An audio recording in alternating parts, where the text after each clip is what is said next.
savez, nécessité fait loi par rapport à une pandémie qui est un événement extraordinaire. Eh bien, on est en train de mettre en place des process qui sont extraordinaires, c'est-à-dire qu'effectivement, on les a en quelque sorte interfacés.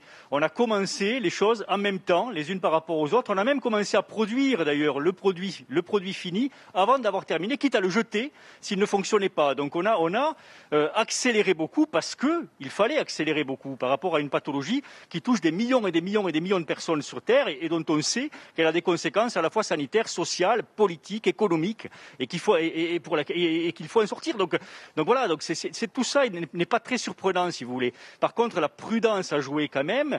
On a du recul parce qu'on sait que les personnes qui ont été testées en phase 2 l'ont été il y a plusieurs mois. Donc on a quand même un certain recul et on sait que les effets secondaires sont minimes. André, l'industrie française est-elle victime de ce bon vieux principe de précaution qu'on a utilisé peut-être de façon trop précautionneuse? Faut-il jeter le principe de précaution par-dessus bord? Je ne suis pas sûr. Non, moi je vais jouer les grincheux de service, mais parce que moi je suis absolument fasciné par ce côté marchons vers l'avenir radieux. Évidemment, tout le monde est pour qu'on ait un vaccin qui démarre formidable, qu'on sorte, qu'on finisse de cette espèce de pandémie horrible et tout ça. Mais franchement, il faut voir quand même, et Jérôme Marty l'avait dit, il y a un climat psychologique, vous l'avez dit aussi, qui est extrêmement très, comment dirais-je, très fragile et très méfiant. Parce qu'on ne va pas revenir sur ce qui s'est passé. Il y a eu 8 mois de pandémie dont les gens ont l'impression qu'ils ont été gérés plus ou moins bien et quelquefois même catastrophiquement.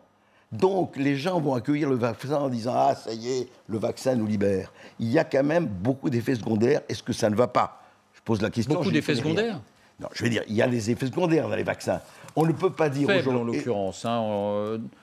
C'est indiqué dans les tests, c'est indiqué dans les relevés. Non, mais attendez. C'est un peu de fatigue, un peu de migraine pour une personne sur 10 concernant notamment Moderna, je crois. Mais alors, moi, je vais vous donner une chose. Ce matin, sur RTL, on peut la nommer...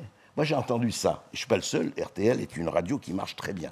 J'ai entendu ça de Mme Odile Launay. Mme Odile Launay est infectiologue. Elle est du comité vaccin. Voilà ce qu'elle a dit texto. J'ai relevé. Bon, et je ne suis pas le seul. Elle dit ceci.